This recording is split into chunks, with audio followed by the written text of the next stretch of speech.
देशामध्ये सगळ्यात जास्त महागडी विद्युत ती फक्त महाराष्ट्रामध्ये आहे. त्याची अनेक कारणं आहेत.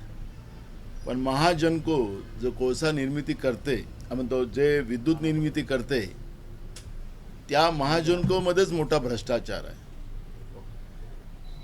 महाजनको आणि महाराष्ट्र स्टेट मायनिंग कॉर्पोरेशन यांच्या माध्यमातून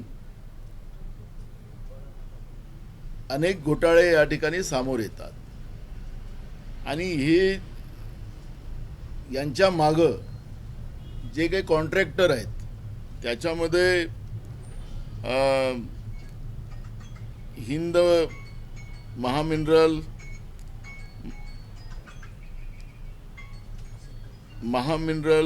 पद्मेश गुप्ता, एक आहे रुकाई इन्फ्रास्ट्रक्चर, रुक्मणी इन्फ्रास्ट्रक्चर, एक आहे ACB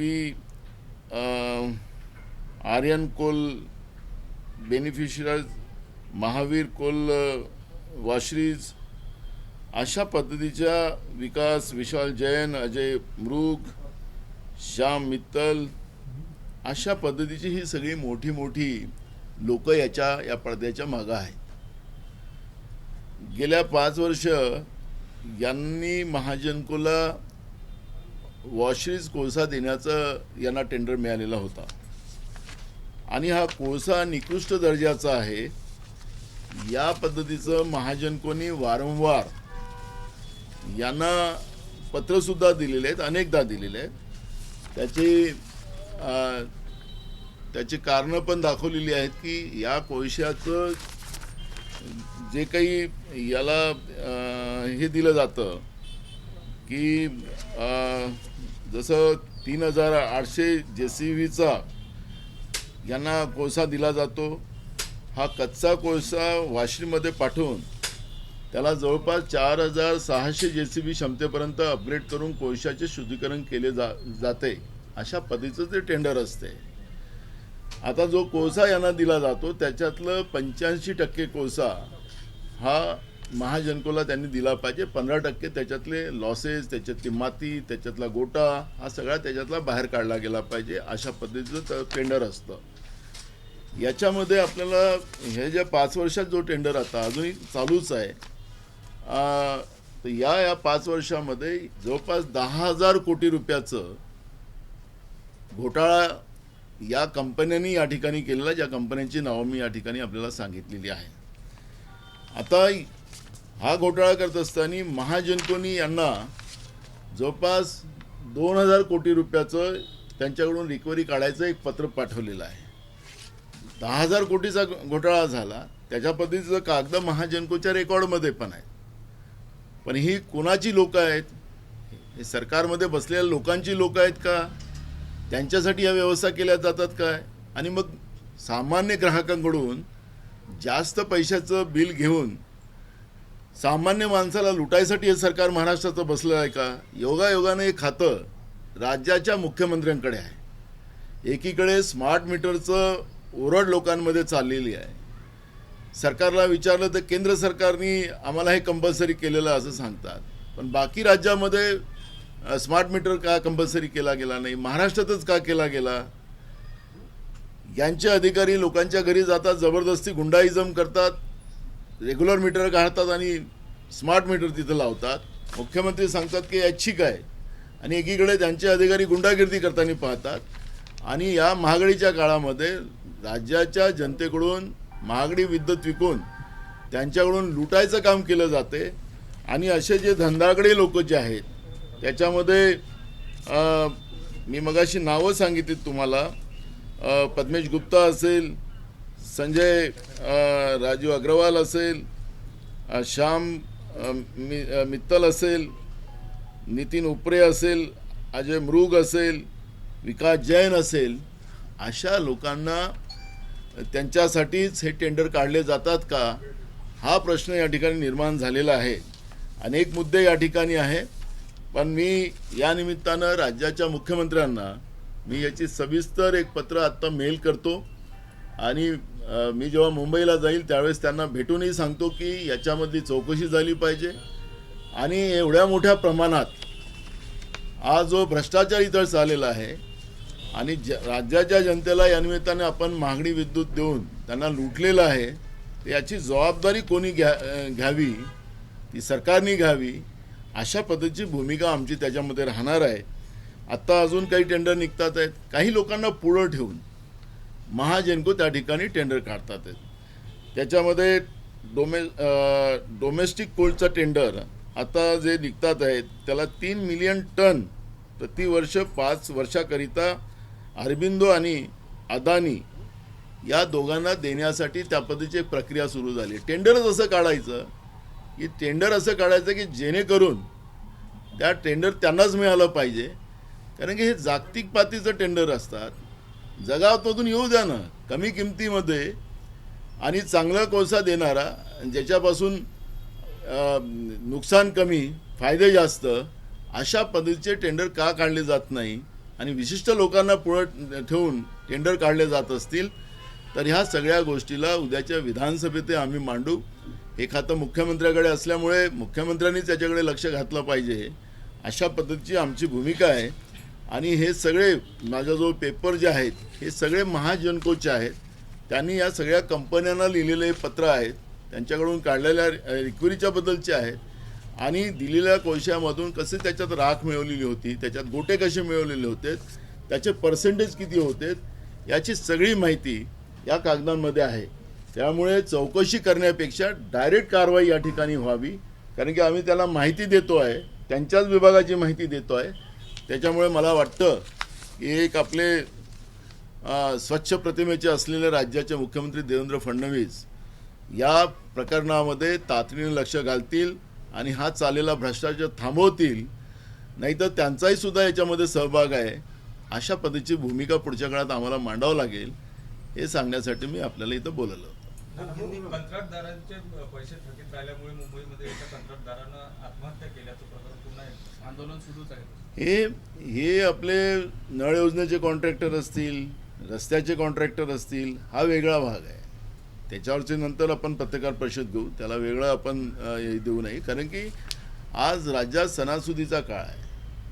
आता दिवाळी, दसरा या सगळ्यामध्ये विद्युत मोठ्या प्रमाणात खर्च होणार आहे आणि राज्याच्या जनतेला लुटण्याचं काम सरकारचंच महामंडळ आणि सरकारचीच व्यवस्था त्याच्यामध्ये सहभागी असेल तर हे त्याच्यामधलं महत्त्वाचा भाग आहे.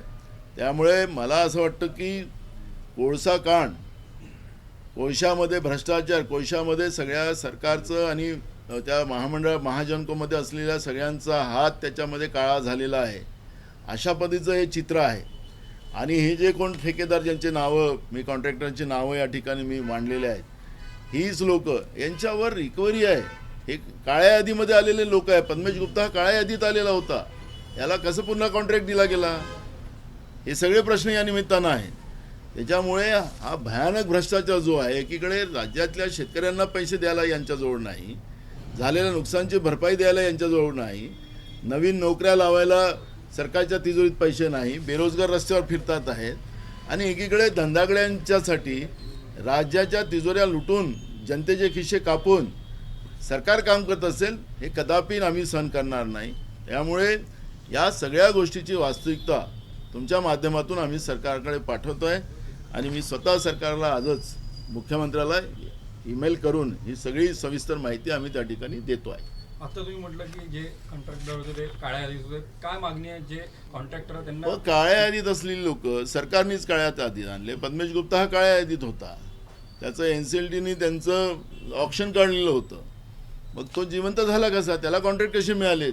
नाव बदलून त्यांना कॉन्ट्रॅक्ट दिला जात असेल तर सरकारच त्याच्यामध्ये सहभागी आहे आणि म्हणून या सगळ्या गोष्टीची चौकशी तर काय, त्याला आमचा जो पेपर आहे हे जे त्यांच्याच विभागाचे आहेत, त्यामुळे याला चौकशी नाही, डायरेक्ट ॲक्शन का घेतली जाणार आहे हे आमचं या ठिकाणी लक्ष राहणार.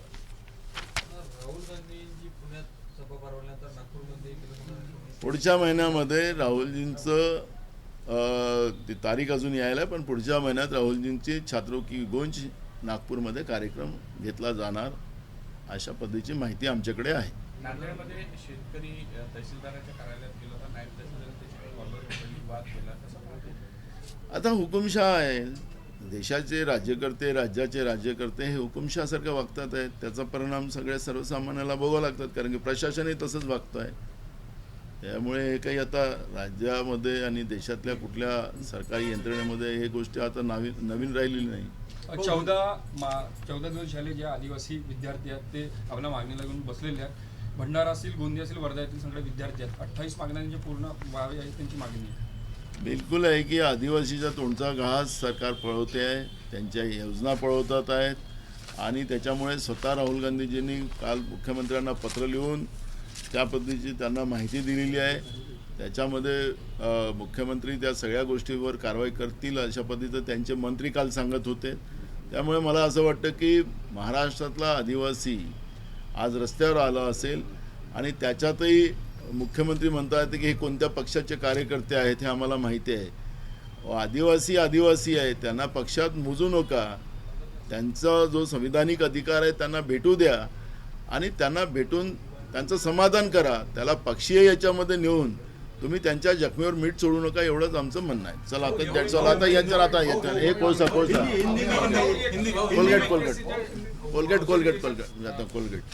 वो हिंदी में बताइए, आपने तो मुख्यमंत्री को पत्र भी भेजा है, क्या ये पूरा महाजनकों का क्या पूरा मामला है? देखो, महाराष्ट्र में देश में सबसे ज़्यादा महंगी अगर बिजली कहीं होगी तो महाराष्ट्र में है. उसका कारण भी है कि मैं एक अभी पत्ता ओपन कर रहा हूँ, उसके माध्यम से महाराष्ट्र में महाजन को और महाराष्ट्र स्टेट माइनिंग कॉरपोरेशन जो है उनके अंडर में कुछ कॉन्ट्रैक्टर को काम दिया जाता है और वो कोल वाशिश के माध्यम से वो कोयला महाजनकों को दिया जाता है. उसमें जो उसके परसेंटेज जो होता है वो परसेंटेज होता है कि जैसे 3,800 GCV जैसा कोयला इनको दिया तो उसको वाशरी के माध्यम से उसमें का पूरी कचरा पत्थर वो निकाल कर उसका GCV जो क्षमता जो होती है वो 4,600 होना चाहिए और उसके माध्यम से ज़्यादा बिजली बने उसकी वो कोशिश रहती है, उसका वो कॉन्ट्रैक्ट रहता है. लेकिन कोल वाशरी के नाम से महाराष्ट्र में ये जो कंपनियां जो है हिंद महा मिनरल जिसका संजय राजू और सतीश अग्रवाल, महा मिनरल पद्मेश गुप्ता, रुक्मिणी श्याम मित्तल, नितिन उपरे, ACB वाला है अजय मुरुग और महावीर वाशरीज का विकास विशाल जैन, ऐसे लोगों को ये काम दिया गया था. उसमें कम से कम 10,000 करोड़ रुपए का करप्शन भ्रष्टाचार उसमें हुआ है. महाजन को जो है इसमें बार बार उनको खत लिखा था, उनके ऊपर नोटिस भेजा था और उसमें जो उनको जिस कैपेसिटी में कोयला चाहिए था वो नहीं मिल रहा था, कोयला भी कम मिल रहा था और उसके बाद उन्हें उसके ऊपर 2,000 करोड़ रुपए का रिकवरी निकाला है. और इससे ये हो गया कुछ कोयला भी उसमें उन्हें कम दिया है. तो कोयला कम देने से अभी भी आपने महाराष्ट्र के जितने भी पावर प्रोजेक्ट है अभी उसमें उनमें कोयला ही नहीं बचा है. 1 महीने के लिए बचा है जो अभी भी इन लोगों ने सप्लाई नहीं किया, इन्हें उस पर भी डाका डाल दिया है. तो उससे महाराष्ट्र की जनता को तो बिजली महंगी मिल ही रही है. और योगायोग में ये डिपार्टमेंट जो है ये मुख्यमंत्री की तरफ है और मुख्यमंत्री एक साफ सुथरे छवि के हैं ऐसा बोला जाता है. तो मुझे लगता है कि ये जो मैंने आरोप लगाया नहीं, ये उनके ही महाजनकों का रिपोर्ट मेरे हाथ में, उनके पूरे कागज़ हैं, उनके नोटिस है. तो उसका मतलब है कि उनके पास सब रिपोर्ट होगा तो तुरंत एक्शन हो जाए. और ये महाराष्ट्र में जो बिजली महंगे होने का कारण जो है उसके रीज़न जो है कि उनके ही डिपार्टमेंट में भ्रष्टाचार है और जनता को लूटा जाता है. महाराष्ट्र में ज़बरदस्ती स्मार्ट मीटर लगाया जा रहा है, लोग विरोध कर रहे हैं. सरकार को पूछो तो बोले केंद्र सरकार ने हमको बताया. तो क्या केंद्र सरकार ने, मोदी सरकार ने लोगों को लूटने के लिए महाराष्ट्र सरकार को बोला है? तो केंद्र सरकार, मोदी सरकार ने जवाब देना चाहिए। जब जनता का जो मीटर अच्छा है, घर में लगा हुआ है, तो स्मार्ट मीटर लगाने की क्या जरूरत है? किसका मीटर है, कौन है इसके मालक जो इसको ज़बरदस्ती लोगों के घर में लगाकर लोगों से 4 गुना बिजली बिल ले रहे? तो ये सब सवाल आज खड़े हो रहे, और इसलिए महाराष्ट्र के मुख्यमंत्री को हम लेटर लिख रहे, खत लिख रहे, और उसके माध्यम से पूरी मालूमात जो उनके डिपार्टमेंट ने हमको दी है, तो इसमें इंक्वायरी करने की ज़रूरत नहीं है। तुरंत ये जो कॉन्ट्रैक्टर है जिनने राज्य की जनता का जेब काटा है, राज्य की तिजोरी लूटी है, उनसे तुरंत वसूल किया जाए और इनको ब्लैक लिस्टेड किया जाए, ये मांग हम कर रहे हैं, और तुरंत एक्शन माननीय मुख्यमंत्री ने करना है। इसमें कई ऐसे भी लोग कॉन्ट्रैक्ट जो पूर्व में उनको ब्लैक लिस्टेड भी किया था, उन्हें फिर से दोबारा काम दे दिया गया, कैसे देख रहे हैं? तो कहीं ना कहीं बिल्कुल है सरकार का, अगर अभी हमने जो बात आपके सामने रखी है, आरोप नहीं रखा है, ये उनके ही पेपर हमारे पास है, पूरे मालूमात के साथ हमने ये रखा है मामला। तो मुझे लगता है कि इसमें इंक्वायरी नहीं, सीधे एक्शन होना चाहिए। और जो ब्लैक लिस्टेड हुए थे, पद्मेश गुप्ता वगैरह जैसे लोग, इनको क्यों दोबारा उसमें इन्वॉल्व किया गया? क्या सरकार उसमें इन्वॉल्व है? कोयले के दलाली में सबके हाथ काले हुए हैं क्या? तो ये सफ़ेद जो काले कोयले के पीछे छुपे, इनको भी सरकार ने सामने लाना चाहिए और इनको ब्लैक लिस्टेड करना चाहिए। ये मांग भी हमारी है। कोल वॉशिंग ने किया है, ये सरकार की तरफ से ये हुआ है, किसके आप? मिली भगत ये है, मैंने आपको शुरुआत में कहा, ये मिली भगत है। ये कोलवा इंडस्ट्री के जो बड़े बड़े कॉन्ट्रैक्टर है और सरकार, इनकी मिली भगत है, और मिली भगत के आधार पे हो रहा है, और इसलिए ये ब्लैक लिस्टेड हुए होने वालों को भी इन लोगों ने काम दिया। इसका मतलब है सरकार और ये दोनों इसमें इन्वॉल्व है।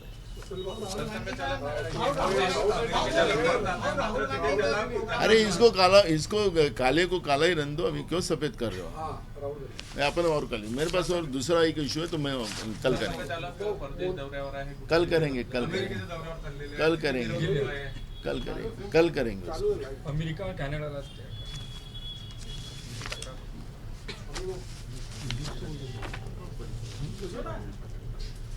वो ड्रग इंस्पेक्टर की जो परीक्षा थी, वो भी रद्द की गई। अभी रहने दो, ये अपन कोयला करो अभी।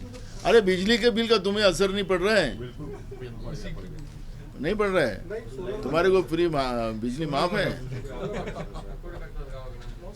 तुम्हारे को बिजली माफ होगी तो मुझे पता नहीं। ये बिजली जैसे मैं तुम्हारा इशू उठा रहा हूँ, लूट रहे ये तुम लोगों को, इसलिए तो तुम कांग्रेस का इशू उठा रहे भागवत पे, आप बोल नहीं रहे। अब जान दो, अभी कोई नहीं, ये इससे बड़ा नहीं है। Know divert.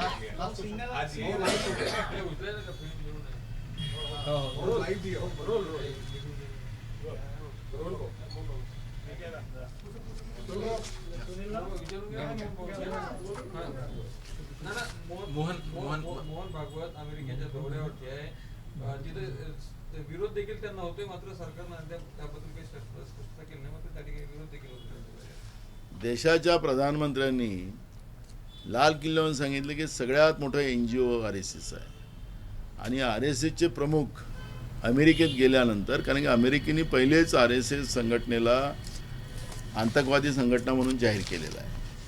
आता मोहन भागवत साहेब कशासाठी तिथं गेले, त्यांना विरोध काय होता, तर त्याचं उत्तर मोहन भागवतच देतील। आता 36 देशात त्यांच्या बँकेत खाते आहेत RSSचे। आता हे पैसे कुठले आहेत? कारण की हे संस्था देशातही रजिस्टर्ड नाही आणि विदेशातही रजिस्टर्ड नाही, तर एवढे पैसे कुठले आले आहेत, कशावर खर्च करतात, कोण यांना पैसे देतात? आणि म्हणून अमेरिकेने यांना आतंकवादी घोषित केल्यानंतर या संघटनेला, याच्यानंतरही मोहन भागवत तिथं गेलेत आणि त्या ठिकाणी त्यांचा विरोध होतो आहे। तर मोहन भागवतजी जेव्हा नागपूरमध्ये येतील, आता आपण नागपूरचेच आहात सगळेजण, तर नागपूरमध्ये येतील, त्यांना विचारा कशासाठी विरोध होत होता।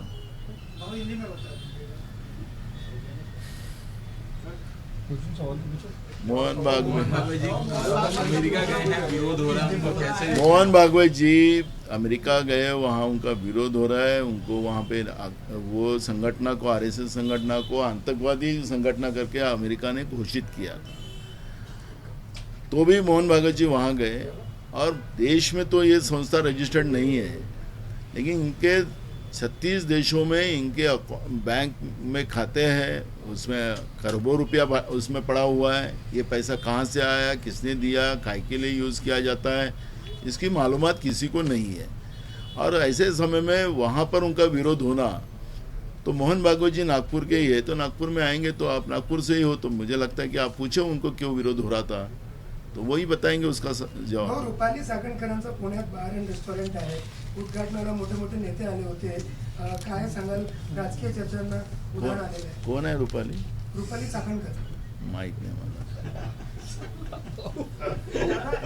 ड्रग इंस्पेक्टर की जो ड्रग इंस्पेक्टर का पेपर लीक मामले में 6 लोगों को गिरफ्तार किया गया है। एक के बाद एक पेपर लीक का मामला आ रहा। पहला दूसरा भी ड्रग इंस्पेक्टर का, क्या कहेंगे इस संबंध में? हा पेपर 40 लाखांना विकण्यात आला होता असा सुद्धा आरोप आहे एनडीटीव्ही मराठीने हिंदी में बताया सर, हिंदी में बताया हिंदी मराठी। देखो, ये सरकार का फेल्योर है। सरकार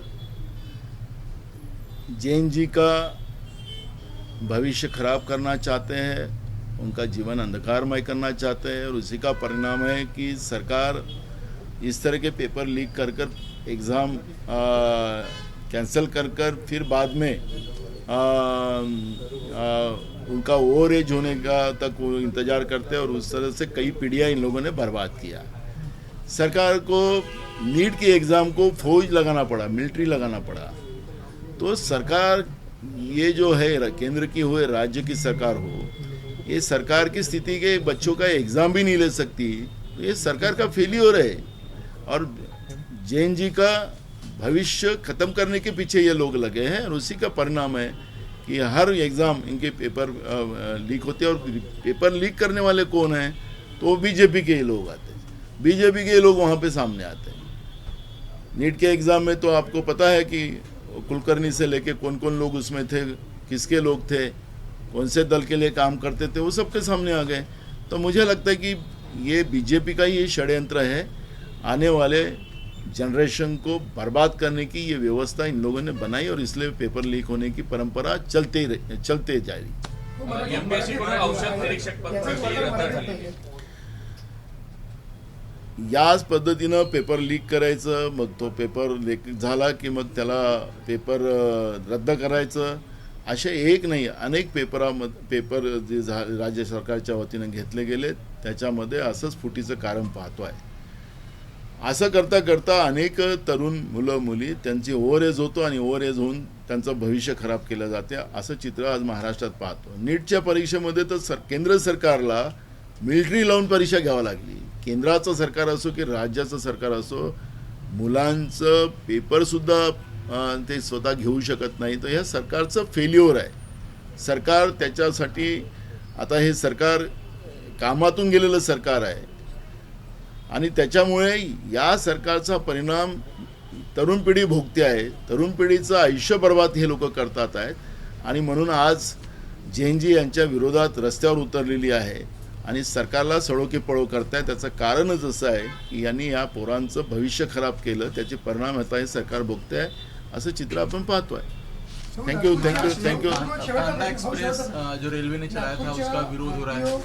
वसुलीमध्ये रॅकेटचं जे आहे प्रकरण समोर आलेलं आहे।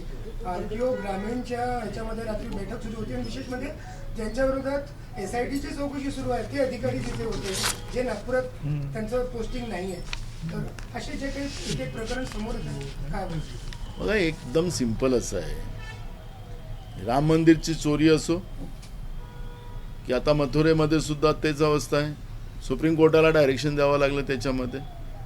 आता मला एक कळतं की हे सरकार कोणाकडून यासाठी लावतं, जो चोरी करतो तोच त्याला चौकशी करतो, म्हणजे तो आरोपी जो आहे तो निरपराध कसा सुटेल याची व्यवस्था करतं। म्हणजे सरकारचाच याच्यामध्ये सरळ इन्व्हॉल्व आहे, आणि म्हणून एसआयट्या ज्या आहेत, फक्त आता एसआयटी नेमायची, लोकांना सांगायचं की आम्ही एसआयटी नेमतो, आम्ही पारदर्शक आहे, तर ते चोरालाच एसआयटी चौकशी करायला लावायची, आणि चोराचाच तपास करायचा, आणि संन्यासाला फाशी द्यायची, अशी परिस्थिती आहे। एक घटना आपण पाहिली असेल, आंबेगाव पुणे जिल्ह्यामधल्या मध्यान्ह भोजनामध्ये, म्हणजे आपल्या अंगणवाडीच्या भोजनामध्ये त्याच्यामध्ये उंदीर मिळाला, त्या खायला योग्य नव्हतं आणि अंगणवाडी शिक्षिकेनी त्याच्यामध्ये तुम्हाला मीडियाला दाखवल्यानंतर त्या अंगणवाडी शिक्षिकेवर कारवाई झाली. म्हणजे चोरांना सोडलं आणि संन्यासाला फाशी दिली. आता ती अंगणवाडी शिक्षिका सप्लाय करत होती का? म्हणजे सरकार या सगळ्या लहान पोरांच्या जेवणाचा विषय असो की कुठल्या चोरीचा असो की डाक्याचा असो, त्याच्यात सरकारच इन्व्हॉल्व आहे, हे त्याच्यातून सिद्ध होतं. भाऊ, कांदा एक्सप्रेस को लेके नासिक में जो प्याज उत्पादक है वो विरोध कर रहे हैं, कैसे देखते हैं इसको? देखो, सरकार किसान विरोधी है और उसका ही परिणाम है कि कांदा उत्पादक हो, धान उत्पादक हो, सोयाबीन उत्पादक हो, कपास उत्पादक हो, गन्ना उत्पादक हो, कोई नहीं छूटा है. और इसलिए सरकार का कृषि धोरण जो किसान विरोधी है उसके परिणाम है और इसलिए किसान को बार बार रास्ते पे उतरना पड़ता है. शुभम मोटघरे के घर पे कांग्रेस के पार्षद पे हमला हुआ कल रात में, कैसे देखते हैं? मुख्यमंत्री गृहमंत्री का शहर है, वहाँ पे एक जनप्रतिनिधि पर इस तरह की गोलीबारी, उसका हम निषेध करते हैं. मैंने अभी शुभम से बात किया, उसका हाल पता कर लिया मैंने कि क्या हुआ क्या नहीं. उसने सब स्टोरी बताई और मैंने अभी पूरा 3 महीने का नागपुर शहर का क्राइम के बारे में मैंने पूछा. 36 घटना नागपुर में 3 महीने के अंदर हुई. दिन दहाड़े मर्डर्स हुए, इस तरह की घटनाएं बड़े पैमाने पे नागपुर में खुद गृह मंत्री के जिले में हो रहा है, उनके शहर में हो रही है. तो ये बहुत नागपुर के कल्चर के लिए और नागपुर की जो मानसिकता है उसके के विरोध का इशू बनते जा रहा है. और मुझे लगता है कि तुरंत पुलिस प्रशासन में हो, क्योंकि अब पुलिस प्रशासन में भी ऐसा कमिश्नर लेके आ गए कि वो कभी संघ की तारीफ करता है, कभी दीक्षा भूमि की तारीफ करते हैं. क्या उनका क्या स्थिति है पता ही नहीं चलता हमें. पुलिस का काम पुलिस ने करना चाहिए, पर अब पुलिस वही काम में भी नहीं है, वो अपने पेस्ट्री में भी लगी है. तो मुझे लगता है कि क्या चल रहा है कानून व्यवस्था में इसका पता ही नहीं चल रहा है. और ऐसे समय में खुद गृह मंत्री ने, खुद राज्य के मुख्यमंत्री ने इस पर ध्यान देना चाहिए.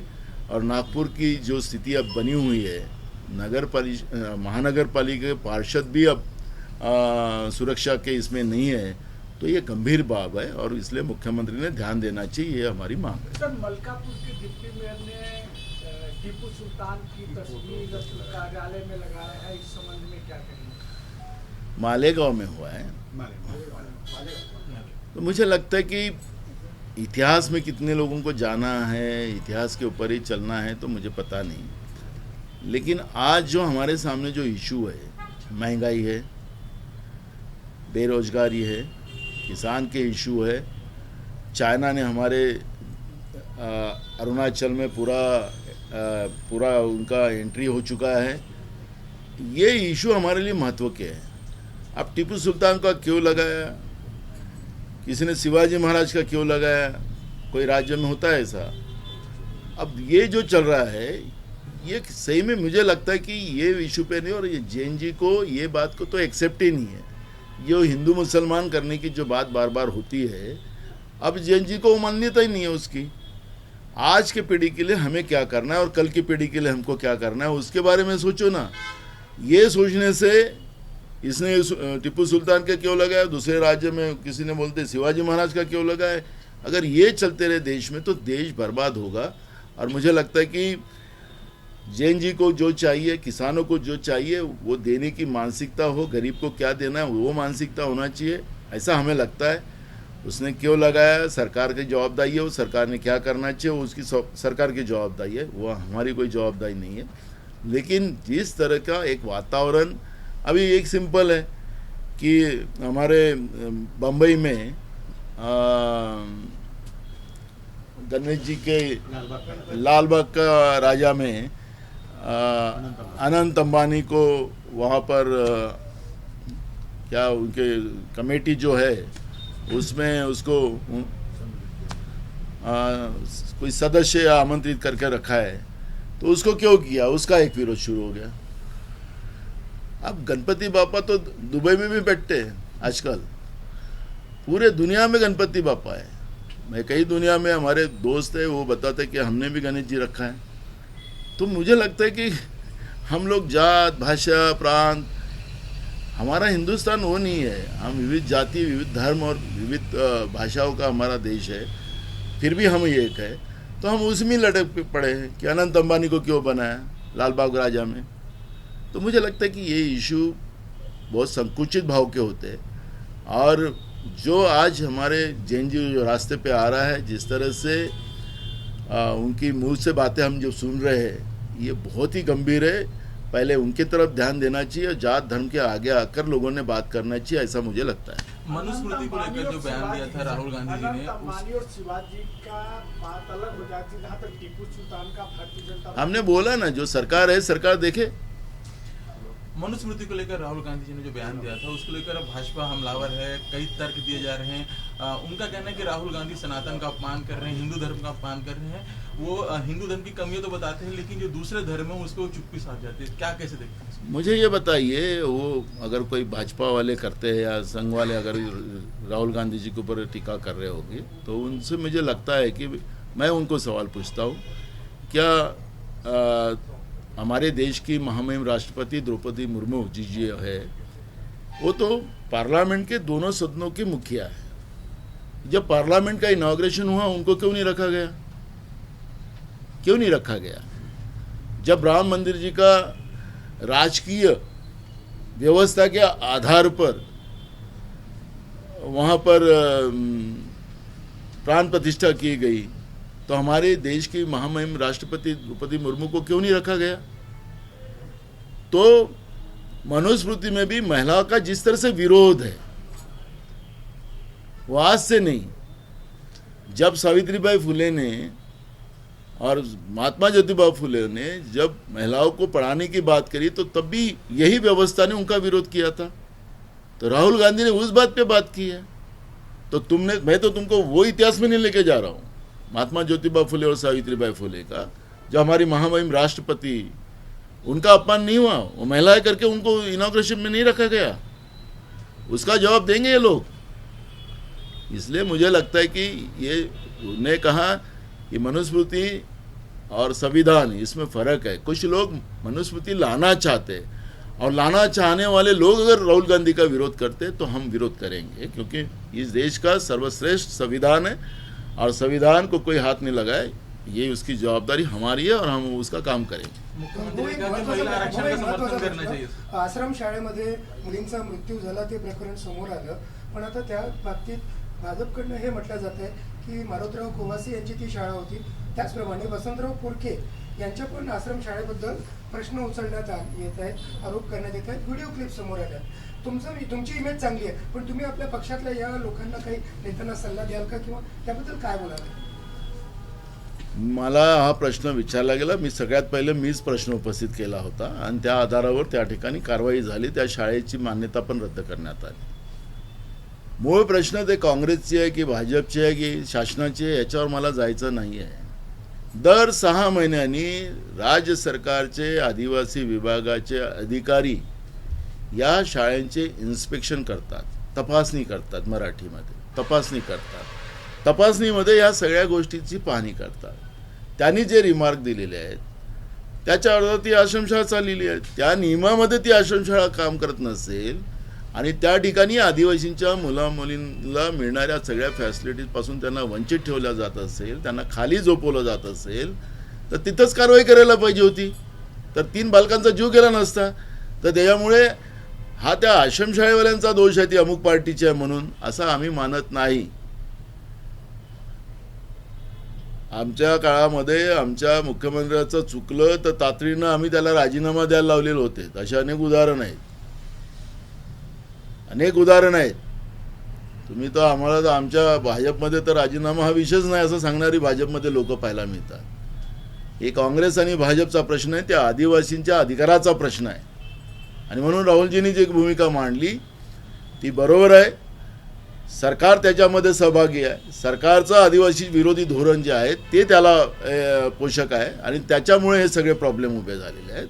ही भूमिका राहुल गांधींची आहे, आणि त्याच्यामुळे राहुल गांधीवर टीका करण्यापेक्षा ते काँग्रेसचा आहे, अमुक आहे, तमुक आहे, तुम्ही काय केलं ते सांगा. तुम्ही आहात ना 12 वर्षापासून सत्तेत. तुम्ही काय केलं, तुमची काय ड्युटी आहे, तुमची काय जबाबदारी आहे. यामुळे आरोप प्रत्यारोपाचा हा विषय नाही. आदिवासींना न्याय कसा मिळेल, त्यांना सगळे त्यांचे संविधानिक अधिकार कसे मिळतील याच्यावर सरकारने काम करायचं असतं. त्यामुळे आरोप लावून चालणार नाही, सुटका नाही होणार.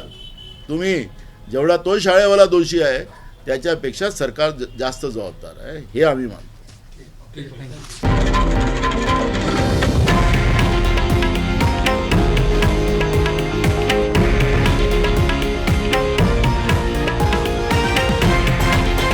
हे आहे देशातील नंबर 1 न्यूज नेटवर्क आणि आपण पाहत आहात TV9 मराठी, एकमेव.